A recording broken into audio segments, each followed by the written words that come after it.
starts now on the Padres Radio Network. It's number 7 to short, swung on and missed, strike 3, and Estrada collects his first major league save, strikes out the side in the bottom of the 9th. The short skid is over, and the Padres win Game 1 in Atlanta 3-1. Matt Waldron, outstanding, gets a win, and the Padres' 5th inning rally holds up as they open their trip with a victory here in Atlanta. Bullpen management at its finest as the Padres win it 3-1 against the Atlanta Braves at Truist Park. The Padres begin this 4-game series in Atlanta, this 7-game road trip to Atlanta and Cincinnati on a high note. The Padres getting 3 runs in the 5th inning. The pitching did the rest. Matt Waldron, a great start, a ton to talk about with what the Padres did in the bullpen here today as Jeremiah Estrada collects his first major league save. He strikes out the side in the 9th inning as the Padres win it 3-1. Sam Levitt with you inside our San Diego studios as we wrap this one up. We have a lot to do on our post-game coverage. We'll go back to Atlanta, hear from Padres manager Mike Shildt. We have all the radio highlights for you, our daily awards. We'll take your phone calls and much, much more to do. But first, some initial thoughts for you. There is a lot to break down from this game here tonight, and let's start with what the Padres did in the bullpen, and really what was a terrific job here tonight of bullpen management from Mike Shildt. We begin in the 8th inning. Padres have a 3-1 lead. The heart of the Braves lineup, Ozzie Albies, Marcell Ozuna, Matt Olson, 2, 3, 4 coming up. And Mike Shildt went to Robert Suarez to face 2, 3, 4. Now, Suarez gives up a couple of hits, but ultimately strikes out Michael Harris with the tying runs in scoring position to get out of the inning. It begged the question, with Suarez 17 pitches in after that 8th inning, would he come out for the 9th inning, or was that a setup if it was still a save opportunity for somebody else to get that chance? And that chance here tonight went to Jeremiah Estrada, who not only put together a 1-2-3 9th inning to pick up his first save in his first opportunity in the major leagues, but he was electric. He struck out the side. So let's begin with the bullpen here tonight, because not only did Mike Shildt push all the right bullpen buttons in this game, which he deserves a lot of credit for here tonight. We are always, myself, fans, everybody, right? Second-guessing bullpen moves when they don't work out. Well, when they do work out to the degree that they did here tonight, you have to give credit where credit's due. And this was wonderfully managed here tonight. And on a couple of fronts, the two guys in the 8th and 9th inning deserve a lot of credit. Robert Suarez, number 1. We've talked in the past about not just the effectiveness for Robert Suarez, who continues to be terrific. He's got a 0.47 ERA here on May 17th. He continues to be great.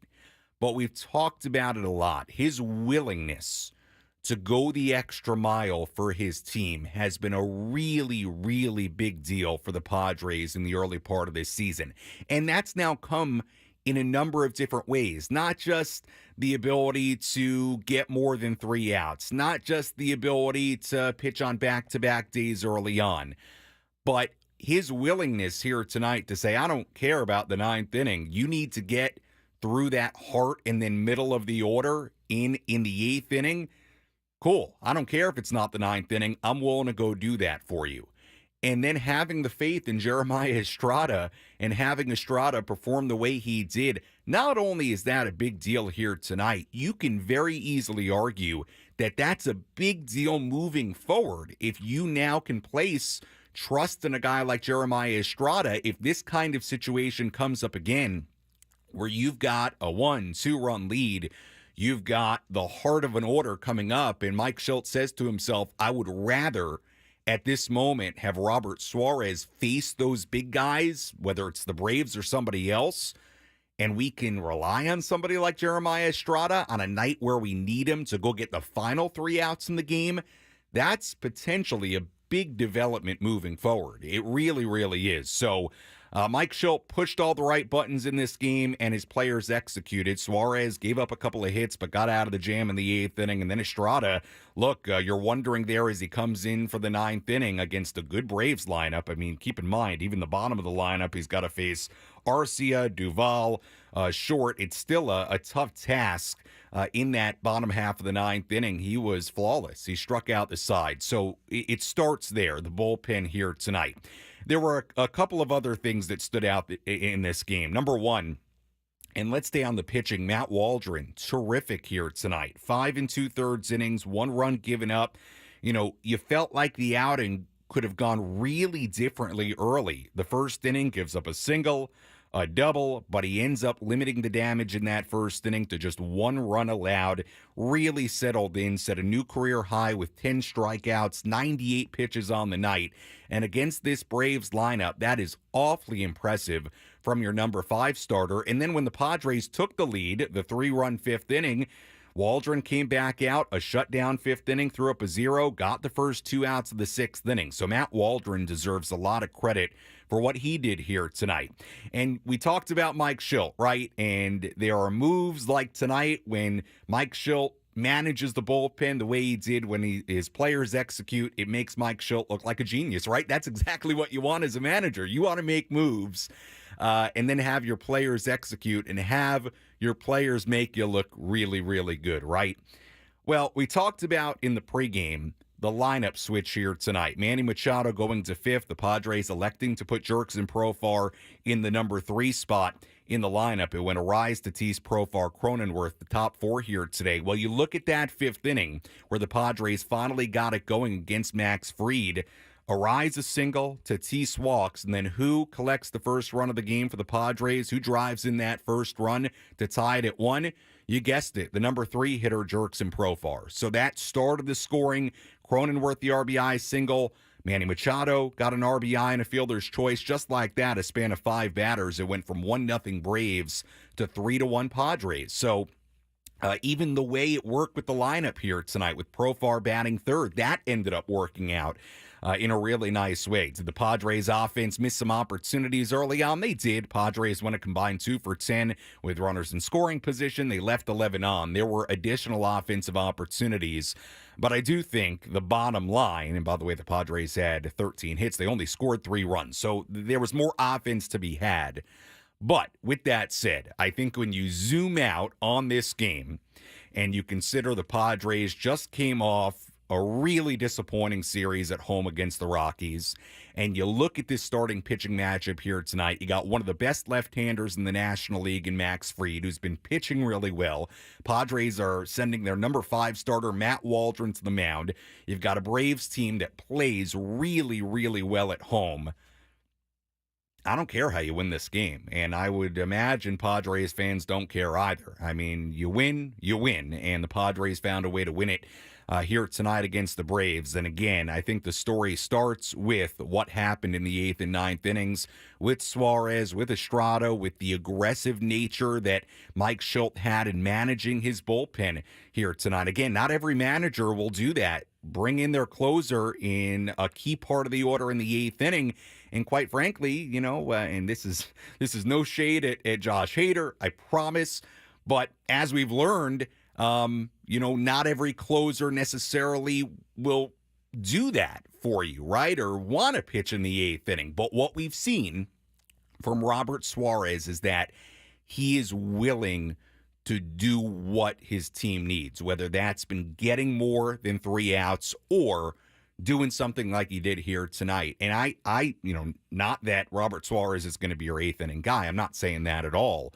But I do think what we saw here tonight could be sort of a key moment for this bullpen in the sense of maybe it opens up some avenues for you moving forward. If there's a situation like this again where Mike Shildt really feels like he needs Robert Suarez to come in earlier than the 9th inning. And by the way, if it's later in the year, he may go get a 6-out save. I got it here tonight. The Padres can't go to that well too often. You're trying to keep Robert Suarez fresh. and keep them, at a manageable workload. And you've already asked them to get more than 3 outs a number of times this season. So I understood it, and the Padres put a great deal of trust tonight in Jeremiah Estrada, and it worked out. It was terrific bullpen management. I mean, Mike Shildt pushed all the right buttons. You can even go back before that with getting De Los Santos to come in the 7th inning after Yuki Matsui walks the batter, brings the tying run to the plate. De Los Santos got Short and Acuna back-to-back, and the inning was over. So credit to Mike Shildt tonight. Pressed all the right buttons in the bullpen, and the Padres get a 3-1 win to kick off this 4-game series in Atlanta and this 7-game road trip. Much more to get into when we come back. We'll have all the radio highlights. We will go back to Atlanta, hear from Mike Shildt as the Padres win it 3-1 against the Braves. Our post-game show continues after this. Padres.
Our post-game show continues here on the Padres Radio Network. Final score here tonight, Padres 3 and the Braves 1 as the Padres improved to 23-24. Braves dropped to 26-15. Padres snapped their 3-game losing skid, and the Padres begin this 4-game series in Atlanta and this 7-game road trip to Atlanta and Cincinnati on a high note. Sam Levitt with you inside our San Diego studios. We will go back out to Atlanta in just a handful of minutes here from Padres manager Mike Shildt. Very interested to hear what Mike Shildt has to say after this one because, again, the bullpen management tonight was great. I mean, Mike Shildt, to his credit, pushed all the right buttons in this one here tonight. It all worked out. I think exactly the way Mike Shildt would have wanted with Robert Suarez, the scoreless 8th inning, and that set the stage for Jeremiah Estrada in the 9th inning. And I do want to make just one more point on my opening segment before we get to the radio highlights and Mike Shildt, because I think it's important. And I mentioned in the opening segment that Jeremiah Estrada having the ability to do what he did here tonight potentially create some other avenues for what you can do with your bullpen on certain nights where maybe you want Robert Suarez to do what he did here tonight and face the heart of an order in the 8th inning instead of saving him for the 9th inning. Not that you're going to do it every night, but on occasion. Well, even beyond that, what a confidence booster for Jeremiah Estrada, right? I mean, he is somebody who has terrific stuff. It's something I talked about with him. If you heard the pregame show, I don't remember what day it was, at some point in the last week. He's got some of the best pure stuff in baseball, okay, by Fangraphs when you look at some of the metrics. If he can be a high-leverage right-handed arm, no matter what inning situation he's pitching in, that is, in and of itself, a really, really important development for Estrada in this bullpen. So you hope tonight was also a step in that direction. The Padres could use another reliable, high-leverage righty out of that bullpen. So that's another part of it here tonight. It's not just about Estrada maybe being your closer every once in a blue moon when you need it. On a night like tonight, or even on a day where Robert Suarez is unavailable, that'll happen from time to time. But if you can start relying on Estrada in those situations, in high leverage spots, that is a big deal in and of itself. So again, I just wanted to kind of cap the conversation on the bullpen with that final point. Again, we'll hear from Padres manager Mike Shildt coming up in just a little bit. But first, let's recap this game from the first inning on. What moments had the biggest impact on today's game? We'll paint you a picture with our game recap on the Padres Radio Network. Our starting pitching matchup here tonight, Matt Waldron against Max Fried. In the bottom of the first inning, the Braves jumped on Waldron. Ronald Acuna Jr. singled. Ozzie Albies doubled. With one out and runners still on second and third, it was Matt Olson. Now ready to go on 3-1. Here's the pitch. Olson swings, lines it into left center field. Profar over and in, has to play it on a hop. Acuna will score. Albies trying to get to third. Manny tags him out. Oh, what a play. Albies was kind of having to wait to see if it was going to be caught or not. Profar, really good throw, and Manny really heads up, kind of away from the bag at third base, cut down the distance, received the throw, tagged him out, and a huge out number 2 here in the bottom of the first inning. And that throw, the out at third base, ended up being important because Matt Waldron limited the damage to just one run. It stayed 1-0 Braves for a while. Waldron would settle in. Meanwhile, the Padres had early scoring opportunities against Fried. 2 on in the second. The bases loaded in the third. Leadoff man aboard in the fourth inning. They did not capitalize. Padres left 6 on in the first 4 innings. They still trailed 1-0 heading to the top of the fifth inning. Luis Ariz led off with a single. Fernando Tatis Jr. walked. Jurickson Profar was next. Profar swinging away this time, grounds it up the first baseline into right field, a base hit. Arises rounding third. Acuna gets to it. He'll send it into Olson, an RBI single for Jurickson Profar, his second knock of the night, and the Padres have tied it up 1-1. Padres weren't done. Jake Cronenworth dug in. Fried comes home, runners stay put, and a ground ball base hit into right field. Tatis will score. Profar's on his way to third. Back-to-back RBI singles, and the Padres have jumped in front. It's 2-1. Padres would score another run on a fielder's choice for Manny Machado. RBI for Manny. Padres put together a 3-run, 4-hit fifth inning. Max Fried couldn't get out of the frame. Padres had a 3-1 lead. Matt Waldron pitched a scoreless fifth inning. He got the first 2 outs of the sixth. A great outing for Waldron. 5 2/3 innings, 1 run given up, and a career-high 10 strikeouts. Yuki Matsui got the final out of the sixth. Matsui and Enyel De Los Santos combined for a scoreless bottom of the seventh inning. Padres still led 3-1 going to the bottom of the eighth inning. Then an intriguing move from Mike Shildt. With the heart of the Braves order due up, he went to closer Robert Suarez. Suarez gave up a 1-out single to Marcell Ozuna. He gave up a 2-out double to Chadwick Tromp to put runners on second and third with 2 men away. The rally was left up to the Braves' Michael Harris. 1-2. Suarez ready. Pitch on the way. Swing and a miss. 100-mile-an-hour heat. And a strikeout to end the eighth inning. No runs, 2 hits, and 2 left. So Robert Suarez, a big strikeout. The question then became, would Robert Suarez, who threw 17 pitches in that bottom half of the 8th inning? Would he come out in the 9th inning if it was still a save opportunity? It was. Padres still led just 3-1 going to the bottom half of the 9th inning, and Mike Shildt went to Jeremiah Estrada instead of Robert Suarez. So, Estrada on the mound. He struck out Orlando Arcia for out number 1. He struck out Adam Duvall for out number 2. Estrada was looking for his first save in his first ever chance in the major leagues. The game was left up to the Braves' Zach Short. Pitch number 7 to short, swung on and missed, strike 3, and Estrada collects his first major league save, strikes out the side in the bottom of the 9th. The short skid is over, and the Padres win Game 1 in Atlanta 3-1. Matt Waldron, outstanding, gets a win, and the Padres' 5th inning rally holds up as they open their trip with a victory here in Atlanta. The pitching top to bottom was terrific here tonight for the Padres. Matt Waldron, the win, his second of the year, 5 2/3 innings, just 1 run allowed, and then the combination of Matsui, De Los Santos, Suarez, and Estrada combined to shut the door as the Padres win it 3-1 to take the series opener in Atlanta. Again, the Padres now 23-24. Braves drop to 26-15. Let's go back to Truist Park in Atlanta. Here's some post-game reaction. Let's pull up a seat in the manager's office and hear from Padres manager Mike Shildt. Presented by Sinley Food. Spice up your culinary life. Mike, can we, before we get to Waldron and all that, can we talk about your decision to use Robert in the 8th and Jeremiah in the 9th? Yeah, so, it was just for the game. You look at the spot that clearly is, a tough part of their lineup at the very top. And, outside of Albies, who we'd prefer to have on the left side. But, it's a righty lane in a close game. It was just it was time for Robert to go do that. And, we're not going to do it all the time based on who we're playing, where we're at, but it made sense in the moment. And trusted Jeremiah to bring it home. Is Wandy, was he okay?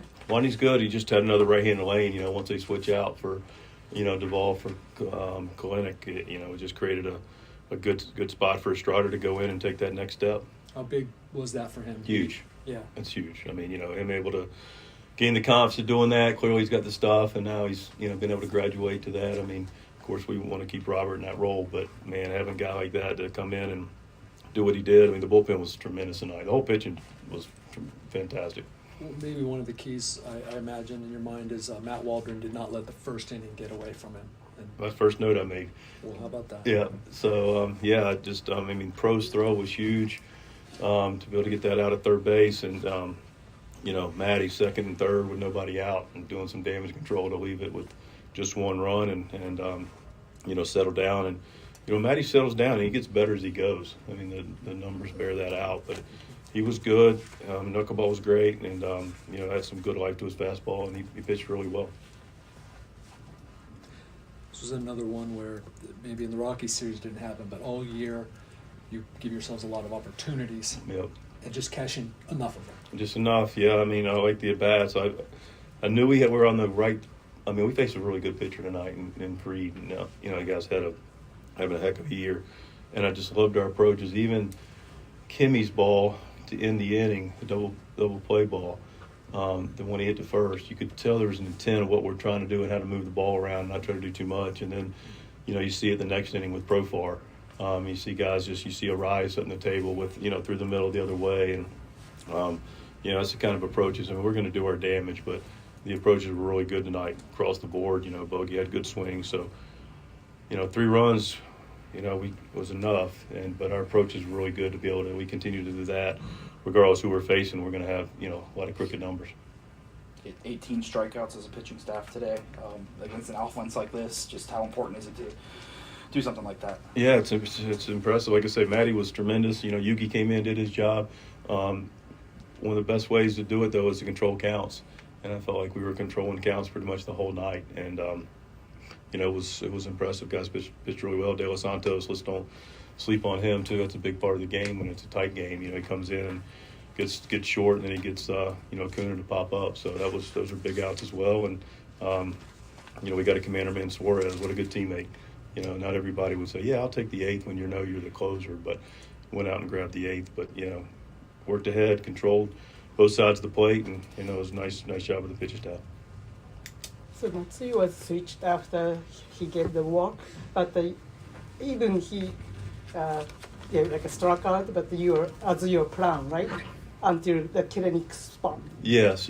I mean, we felt good about him obviously getting out with Harris, and then we ran him back out, knew they were going to switch out with Duvall. Gets the first guy, Arcia, and then, gets the walk to Duvall, and we were ready to go with De Los Santos for short either way. That was Padres manager Mike Shildt after tonight's 3-1 win for the Padres against the Atlanta Braves. As the Padres improved to 23-24, they beat a really good Braves team in Atlanta, and we'll continue to break this down. We'll continue to break down this game when we come back. Much more to get to. May have some additional post-game reaction coming from inside the Padres clubhouse, and we'll continue to break this one down. We will get to some of your phone calls, tweets, DMs, and video comments as we go along here, too. So if you want to start getting those in, you can. You can tweet at me at Sammy Lev, SAMMYLEV. Instagram DM's open as well. Sammy Lev there, too. SAMMYLEV. If you want to get involved on the phones, as always, you can do that. Phone number 833-288-0973.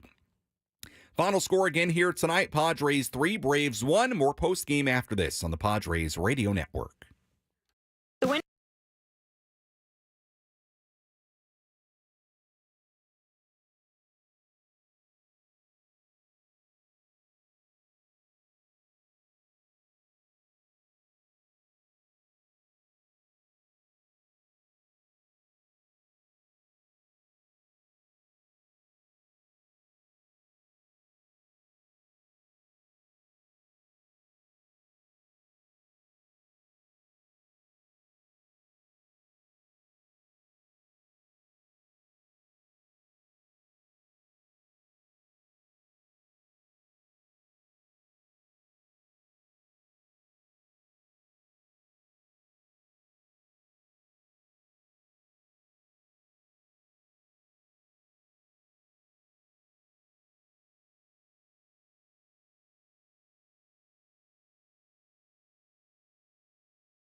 What? Our post-game show continues here on the Padres Radio Network. Sam Levitt with you inside our San Diego studios as the Padres win it 3-1 against the Atlanta Braves. A really nice night for the Padres in a number of different respects, and we'll continue to break down this game with you here on our post-game coverage. Again, if you want to get involved, you can do that in a number of different ways. You can tweet at me at SammyLev, SammyLev.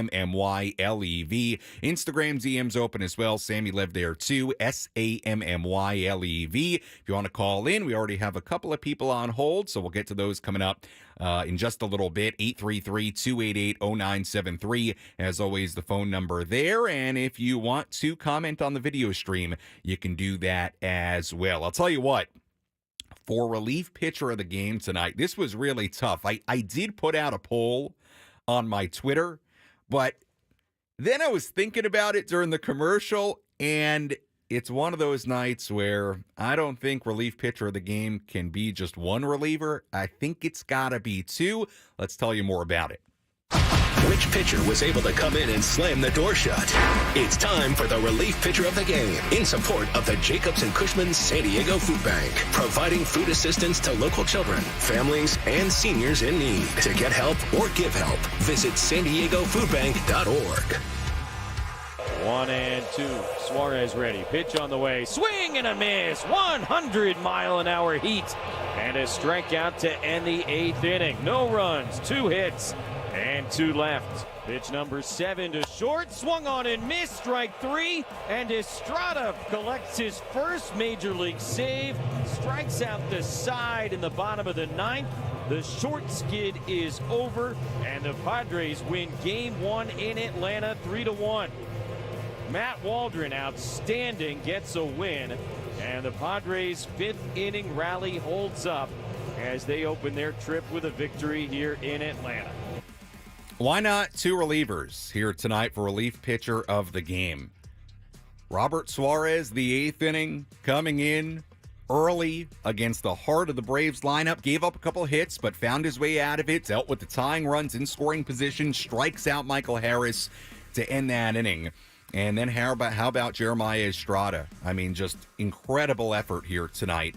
Strikes out the side in his first major league save opportunity against that lineup on the road in Atlanta. So both these guys were exceptional tonight.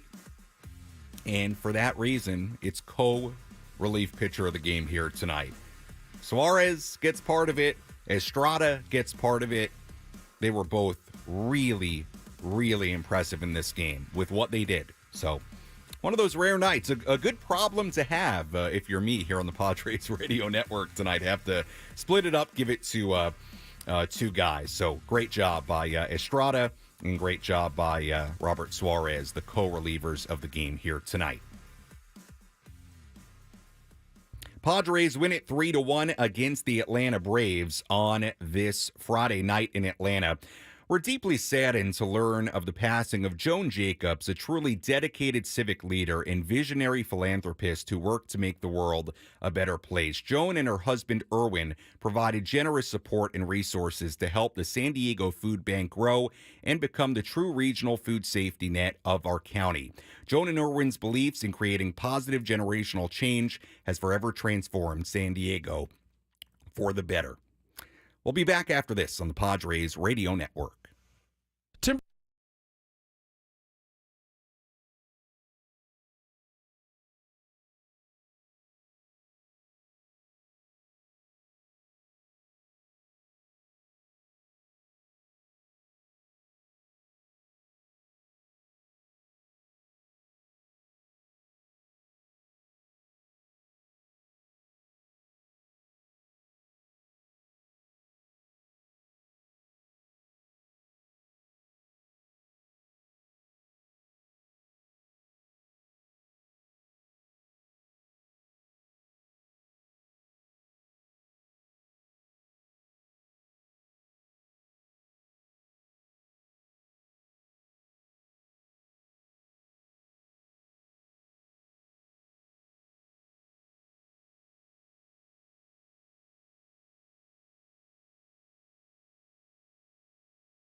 Our post-game show continues here on the Padres Radio Network. Sam Levitt with you as we wrap this one up. Padres win it 3-1 against the Atlanta Braves, as the Padres really in a number of different facets tonight really have to enjoy this win with what they did. Sure, they left guys on base and a lot of offensive opportunities missed, but again, like we've said throughout the opening few segments here, terrific bullpen work and really bullpen management by Mike Shildt here tonight. Credit where credit's due with how it all played out in the 8th inning and the 9th inning as well. We'll get to some of your phone calls here in a second. 833-288 0973, the phone number to call. As always, I'm going to just right here on the radio, live on air, ask my great studio coordinator, Nick Danucci. Nick, do we need a legal ID before we get into anything else? Oh, Nick's got it. Nick's got it. He already did it. Great job, Nick, as always. All right, let's go to the phones here, 833-288-0973. We begin things here tonight with Nick calling in. Hi, Nick. You're on the Padres postgame show. Hi, I think this is my first time, so just want to say it was a really nice win, and I think, I've been hearing talk about, the Padres getting swept by the Rockies and, what's wrong with the Padres, a lot of, things being said and the booing and everything, but I just want to say I think you saw the real Padres team tonight. This is who they are. This is their identity and their character. I think they'll be good at winning close playoff games if they can make it into the playoffs because of their pitching and their defense. And I think when you beat the Dodgers, your main rival, you take 2 out of 3, you're kind of coming off of a high, and then you get the Rockies and you kind of relax a little bit. And I think there was probably a little bit of a letdown, and the Rockies were really hot. And I think, I don't think it's anything more than that. I think it's just baseball. And I'll let you respond to that. Yeah, Nick, appreciate the phone call. Look, I think it's a nice win. Obviously, a disappointing week against the Rockies, and you hope it continues. I mean, look, they have played well against good teams. They've played well on the road, and they have won, to their credit, a number of games like this where they just sort of find a way to win.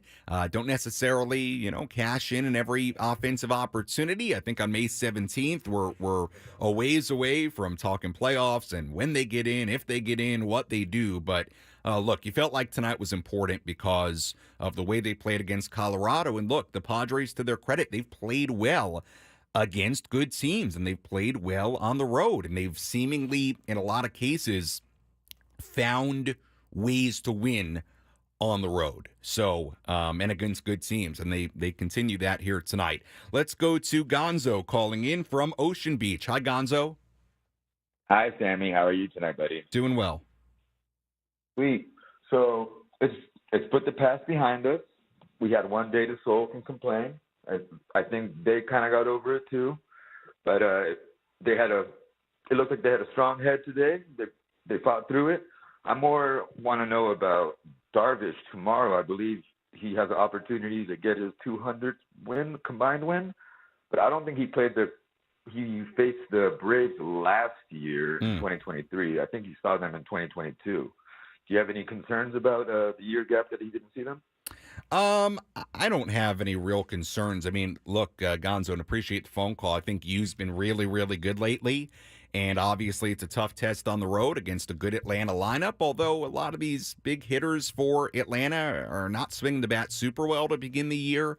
But look, if Darvish does what he's done, and he's the guy that he's been the last 3 outings since coming off the IL, he's going to be very good. So we'll see tomorrow. Certainly, you like having Darvish on the mound when he's looked the way he's looked over the course of the past few weeks since coming off the IL. He's been great.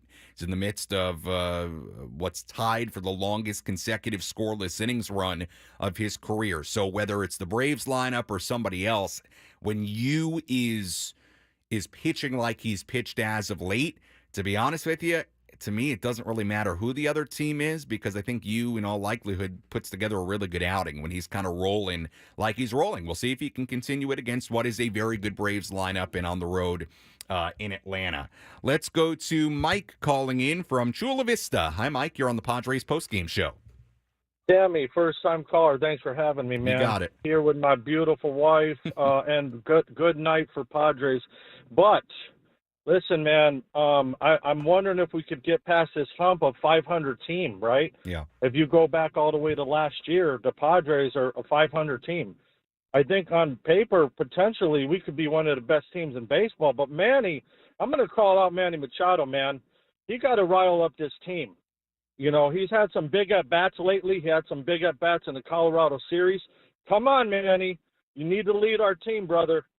Thank you. Have a good night. Yeah, Mike, appreciate the phone call. Look, I'll touch on both of your points. Number one, the 500 thing. Look, you make a fair point. It has been a real problem for this team, not just this year, but going back to last year. And last year was different because they spent so long under 500. I mean, let's be honest, they were spending most of the year trying to get to 500. So it was kind of a different situation. And you hope when we get to June, July, the summertime, that the Padres aren't in that situation of looking up at 500 and trying to get back.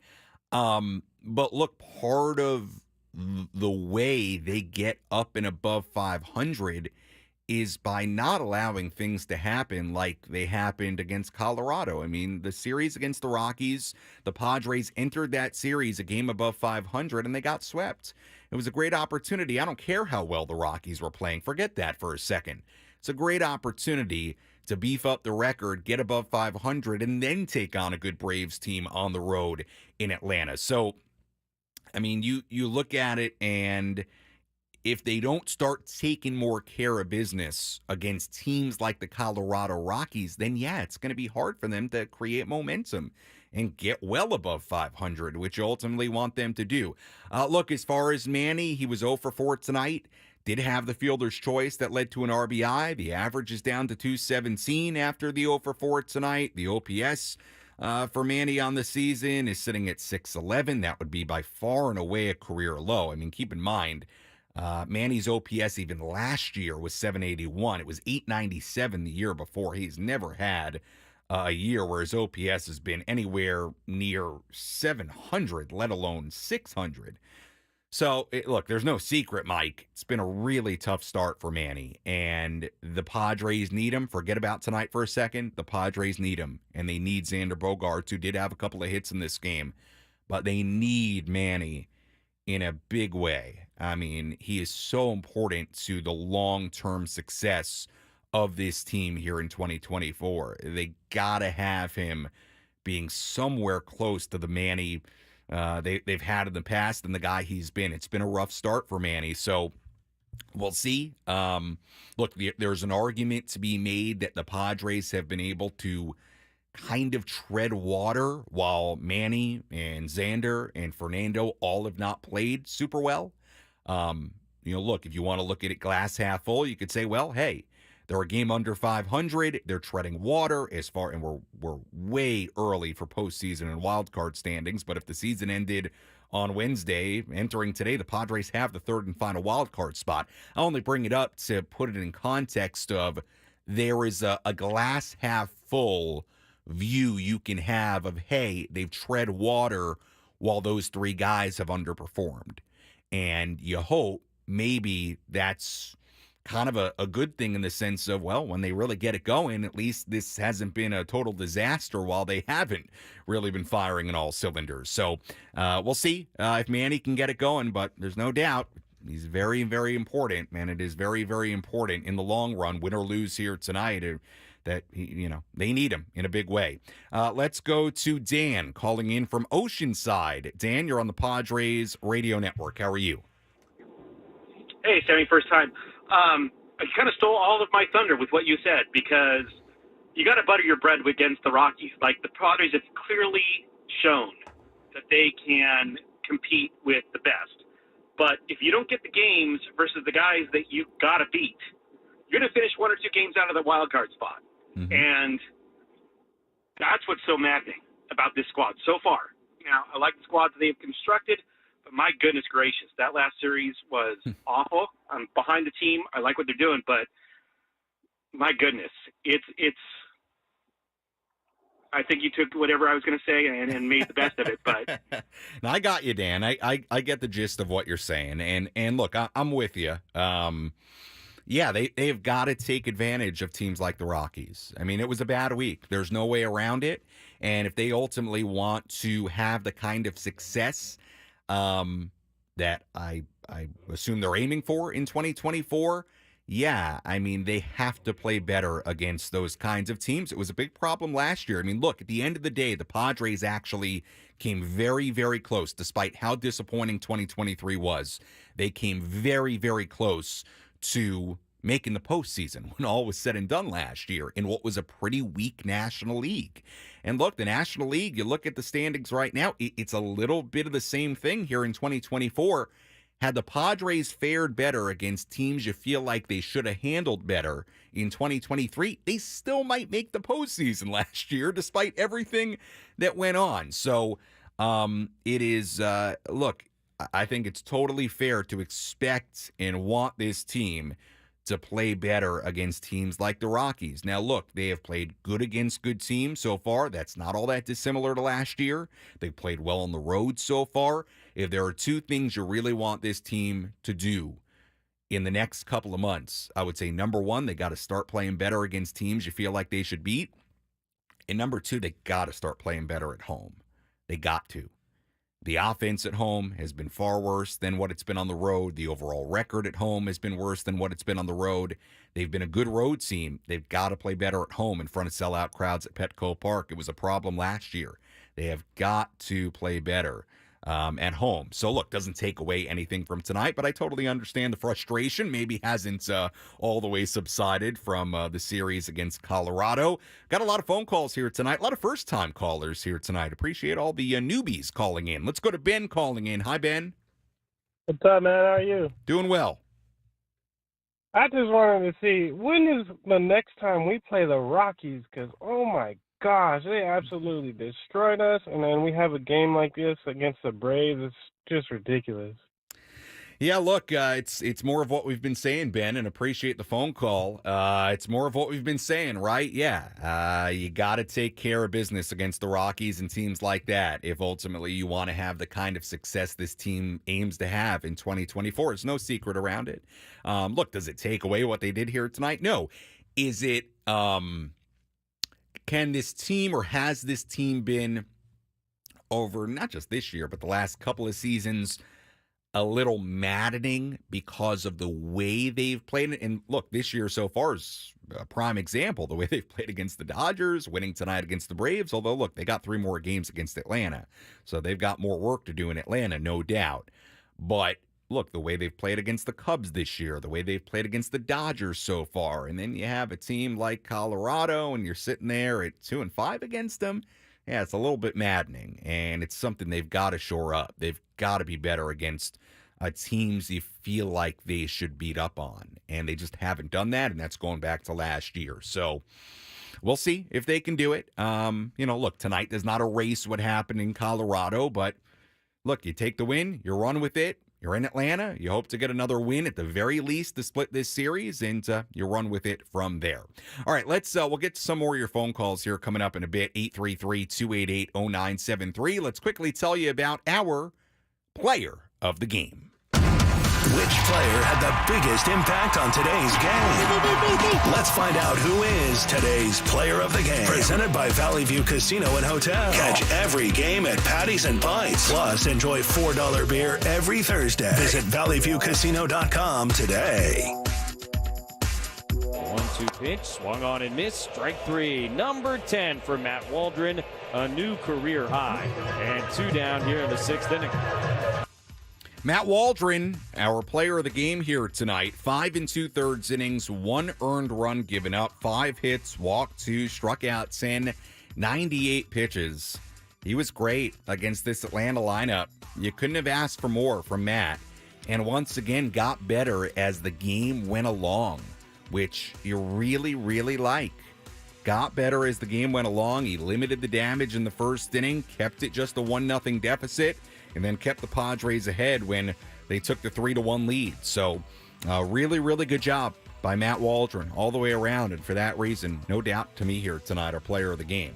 And again, we have relief pitcher of the game, so we split that between Suarez and Estrada, so of course they were important. But we got to spread the love around a little bit, right? Waldron, tonight's player of the game. All right, there was a lot of good stuff today around the major leagues. Let's get into a lot of it with a look at the out-of-town scoreboard. Let's take a trip around the Bigs and tell you about the scores you need to know in our out-of-town scoreboard. Presented by Jensen Meat, where great taste meets integrity. We take a look at scores today from around the major leagues. Cardinals beat the Red Sox 10-6 in St. Louis. Astros beat the Brewers 5-4 in Houston. Jeremy Pena, a 3-run home run in that game for Houston. Angels beat the Rangers 9-3 in Arlington. Zach Neto, a 2-run home run in that game for the Angels. Royals beat the A's 6-2 in Kansas City. Michael Garcia, a 3-run home run in that win for KC. Guardians beat the Twins 3-2 in Cleveland. Jose Ramirez, a home run in that game for the Guardians. Rays beat the Blue Jays 4-3 in Toronto. Davis Schneider, a 2-run home run in that game for the Rays. And I should mention, that was just a little part of the story in that game. Tyler Alexander on the mound for the Rays. He had a perfect game through 7 1/3 innings. He ended up getting the win. He actually ended up getting charged with 3 earned runs in 7 1/3 here tonight. Rays got the win. He got the win. But Alexander had a perfect game into the 8th inning. Rays still won it 4-3 in Toronto. Orioles beat the Mariners 9-2 in Baltimore. Gunnar Henderson, a home run in that game for the O's. Yankees beat the White Sox 4-2 in New York. Giancarlo Stanton, a home run in that game for the Yankees. Phillies beat the Nationals 4-2 in Philadelphia. It was the Pirates over the Cubs 9-3. Paul Skeens, making his second major league start, struck out the first 7 batters of his outing in a row. He had a no-hitter through 6. Pirates could not keep the combined no-no going, but Paul Skeens here today picked up the win, his first major league win. The highly touted prospect fireballer for the Pirates. 6 innings, no hits, 11 strikeouts, and the Pirates win here today for Paul Skeens. Games going on right now. Actually, one more final. Marlins beat the Mets 8-0 in Miami. Nick Fortes, a 3-run home run in that game. Games going on right now. Tigers ahead of the Diamondbacks, 13-0 in Arizona. 6th inning, Dodgers ahead of the Reds, 3-1 in LA in the 4th inning. Rockies ahead of the Giants, 4-1 in San Francisco in the 4th as well. And that's a look at the out-of-town scoreboard on this Friday across the major leagues. When we come back, we'll get to some of your YouTube comments. I'm going to check my Twitter mentions and Instagram DMs. We'll squeeze in maybe another phone call, 833-288-0973. The phone number to call, as always, as the Padres win it 3-1 against the Atlanta Braves. More post-game after this on the Padres Radio Network.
Postgame show continues here on the Padres Radio Network. Final score here today, Padres 3, Braves 1. Padres win this series opener in Atlanta. Sam Levitt with you inside our San Diego studios. As we wrap this one up, I'm going to get to some of your YouTube comments and DMs and tweets in just a moment. We'll also hear our play of the game as we tie a bow on this very nice Padres win against the Atlanta Braves. Let's go back out to the phones for a moment. 833-288-0973, the phone number to call if you want to get involved. As always, we go to Eric calling in from La Mesa. Hi, Eric. You're on the Padres postgame show.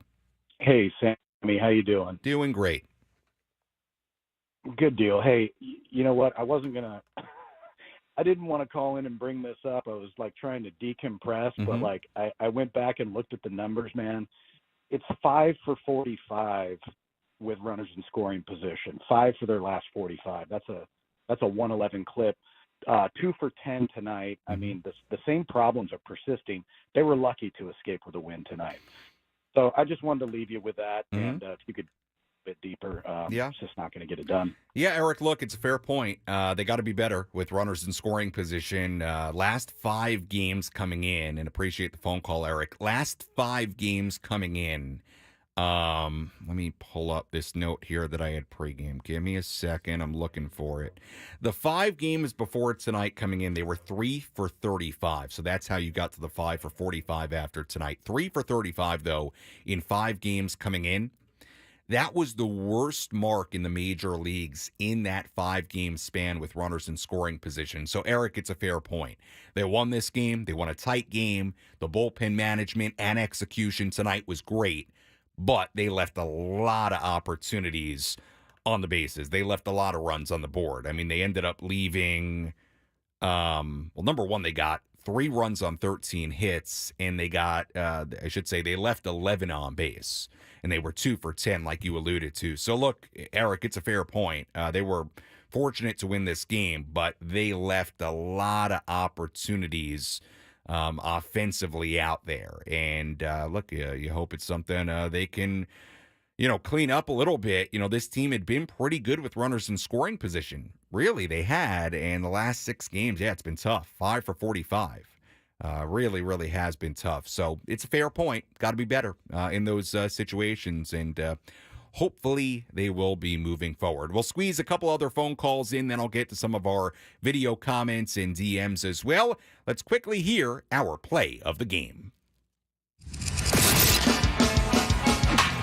What was the crucial play that determined who came out on top?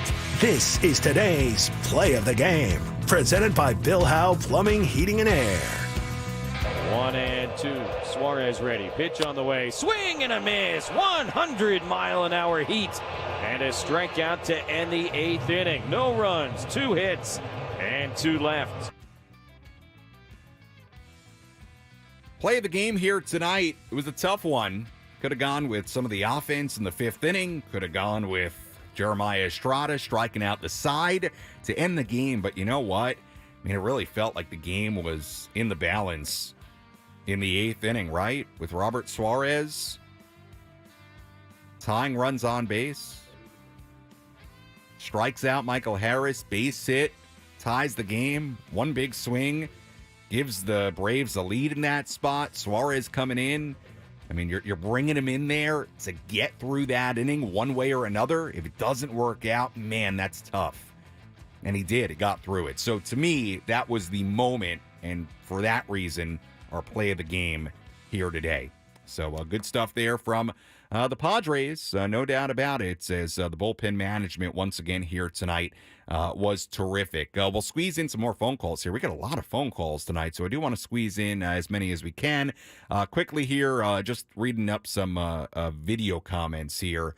Maria saying, what a win. Estrada looked great. He certainly did. We know the stuff is really good. He executed really well tonight. We've got Alan saying, gutsy move by Shildt, putting in Suarez in the 8th inning. Alan, it was gutsy. We've talked about it at length now. It was gutsy, but it worked out. And look, when you're a manager, you look like a genius when you make aggressive bullpen moves and they work out the way they did. We've got Katie saying, can we move Estrada to the 8th? And Katie, look, it goes back to what I talked about a little bit earlier, and that is not only did the work of Jeremiah Estrada tonight, not only did it potentially open up the avenue if you have another situation like this where you want to use Suarez in an eighth inning against the heart of a lineup when it's appropriate, it does open up an avenue to say, hey, you know what? Jeremiah Estrada is a guy that we've seen come in the ninth inning and shut the door, or even on a day where just Robert Suarez is unavailable. Let's say Suarez pitches 2-3 days in a row and needs somebody else to come in, get a save. It happens all the time. So, for that reason, it's important. And also just forgetting about the ninth inning, forgetting about save situations. Yeah, if Jeremiah Estrada becomes a high leverage arm that you can count on, he's got great stuff, but if you can count on him in really, really high leverage spots, that is a really big deal for this bullpen. Rico saying best arm in the toughest spot. That's what we wanted last year. Well, Rico, look, you got it this year with Robert Suarez, who, again, has not just been terrific as far as the work, but he has been willing to do so much for his team. And it's been a really big deal early this season when he's been willing to get more than 3 outs. And here today, willing to come in the eighth inning, not in his usual spot. Yeah, it makes a big, big difference. All right, let's go to back to the phones here. We got a number of phone calls to get to. We go to Daniel calling in from San Diego. Hi, Daniel. You're on the Padres postgame show. How are you? I'm good. How are you? Doing great, Daniel. Hey, I'm just glad to hear from you. They won today. I'm great. I'm 3-1 against a great team. Yeah, we couldn't do it against Colorado. But either way, I just want to give a shout out, give credit to Mike Shildt. You know what I mean? He's kept us even at this point. And I'll even give him all the way to the end of June. But,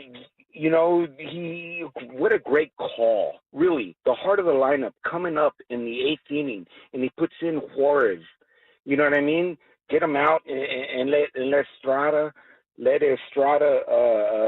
take the weaker of the lineup and finish the game. I mean, what a great call. Yeah. I gotta give it to him. You know what I mean? Yeah. And I have much trust in Shildt. I mean, yes, this is his first year coaching us, but he's doing such a great job. I mean, really. And I have faith. I have faith, of course, to the very end. And I just want to say I'm thankful. It's a great team. It's very entertaining. And a shout out to my to 2 great fans. 2 of my brothers, Angel. Shout out to Angel, and to shout out to my brother Eggnog. That's his name, though. And I thank you for what you do.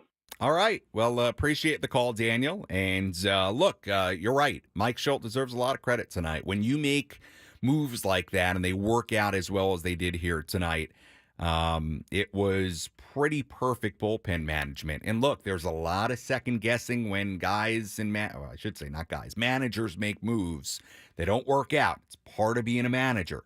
It's a lot of second guessing, and there will be moves this year that Mike Shildt makes where they don't work out how fans want them to work out, and that's just part of the job, right? You get second guessed, and fans want to go in other directions as far as who should come in what spot and what the manager should have done. Well, credit where credit's due, and tonight the management in the bullpen was great for Mike Shildt. He pushed every right button in the bullpen, not just with Suarez and Estrada in the 8th and 9th. How about getting De Los Santos in what was a 2-run game in the 7th inning? De Los Santos retired, the only 2 batters he faced in this game. So even beyond that, I mean, getting Yuki Matsui to come in the 6th inning with the tying run at the plate to face Harris, the lefty. Matsui strikes out Harris. So literally every button that Mike Shildt pushed tonight, bullpen-wise, it was perfect. We'll go through a couple more calls here. Let's go to Troop calling in from Chula Vista. Hi, Troop. You're on the Padres postgame show with Sam Levitt. How are you? Hey, Sam. How you doing? Doing great.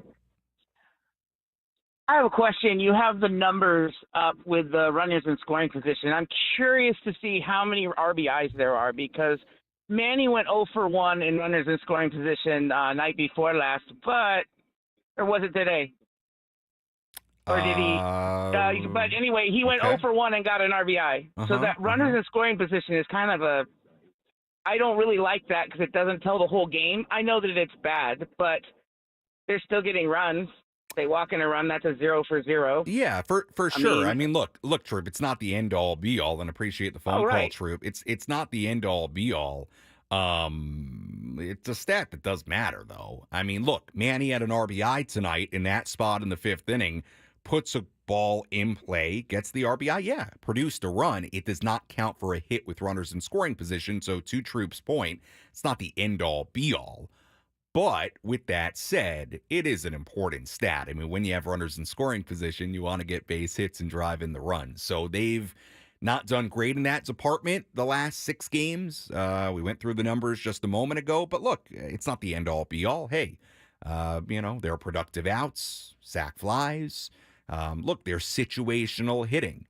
And in that spot with Manny, he did a good job putting the ball on the ground, not striking out, generating a run. Absolutely. It's not the end-all, be-all. There's situational hitting.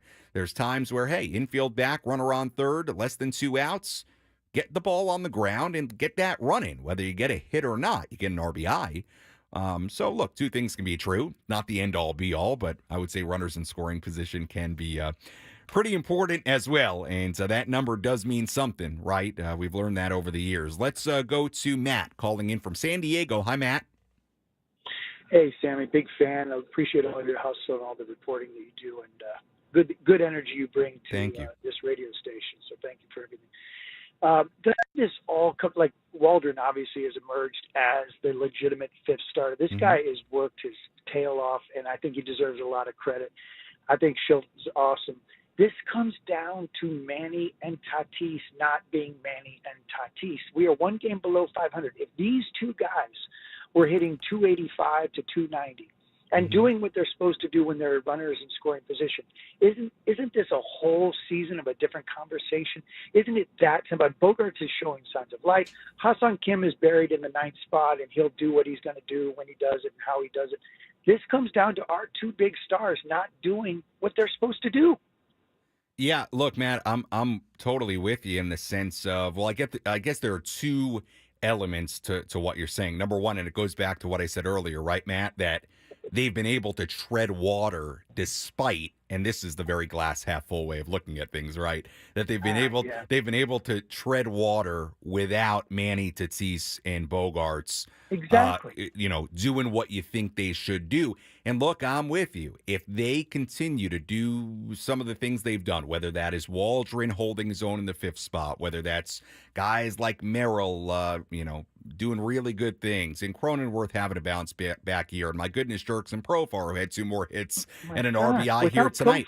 Yeah, and the addition of Arise and Cease and all of it. Yeah, if those 3 can perform at the level you expect, yeah, this team should be okay in my mind, when all is said and done, and maybe even more than okay, certainly a postseason team, I think. I mean, but I do think in the I do think in the long run, to your point, it is awfully important that Manny and Bogaerts and Tatis start performing better, no doubt.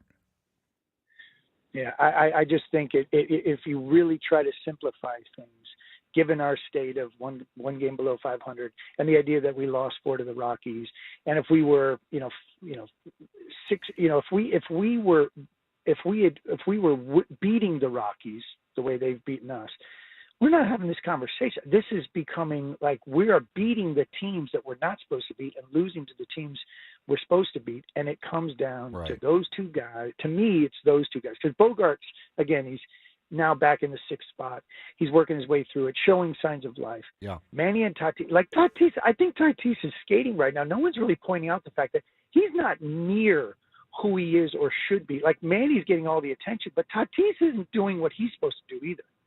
Yeah, look, I think Matt, and appreciate the phone call very much. I think with all 3 of those guys, look, their numbers are are below what you'd want him to be. I mean, look, Fernando out of the 3 is the guy where you just look at the numbers and it's like, okay, they're not, they're not way, way below where they've been at in his career. I mean, he's hitting 257. Look, they're also not, 2021 levels either. But 257, 8 home runs, 22 RBIs, 786 OPS. Look, there's certainly a lot of room for improvement there when you consider the kind of player that I think we all believe Fernando is. With Manny and Bogarts, look, they're well below where you think those numbers should be. But look, I think it falls on all three ultimately, and those are three incredibly important guys to this team. And, look, we'll see if they can get it going, and in turn, if the Padres can start taking advantage against teams that you feel like they should take advantage against, because that's been, as we've now, talked about at length, it's been a problem not just this year, but going back to last year as well. So good calls by everybody. Man, we had a lot of phone calls here tonight, a lot of new callers as well. So don't be a stranger in the future. Please call back, and always love talking Padres with you. And a very nice win here tonight for the Padres as they beat the Atlanta Braves by a final score of 3-1. All right, looking ahead to tomorrow. Game 2 of this 4-game series between the Padres and the Braves. Pitching matchup tomorrow, Yu Darvish on the mound for the Padres, Bryce Elder on the mound for Atlanta. First pitch tomorrow, a little bit earlier than today at 4:15 p.m. Eco Water SoCal Padres pregame show at 3:15. Again, Darvish against Elder. Our pregame coverage begins at 3:15 tomorrow afternoon here on 97.3 The Fan and the Padres Radio Network. Taking a look at the final totals here tonight for the Padres. 3 runs, 13 hits, 1 error. They left on 11. For the Braves, 1 run, 7 hits, no errors. They left on 8. Winning pitcher Matt Waldron, who improves to 2-5. Losing pitcher Max Fried, who drops to 3-2. The save goes to Jeremiah Estrada, his first of the season and his major league career. Time of game, 2 hours, 54 minutes, and the crowd in Atlanta at Truist Park, a sellout tonight in Atlanta, 40,186. As always, if you missed any of our post-game show, you can go back and listen to all of it on the Inside San Diego Baseball podcast with Sam Levitt, available on the Odyssey app or wherever you find your podcasts. For our great studio coordinator, Nick Danucci, I'm Sam Levitt saying so long and good night. Again, the final score, the San Diego Padres 3 and the Atlanta Braves 1. We'll talk to you tomorrow afternoon on the Padres Radio Network.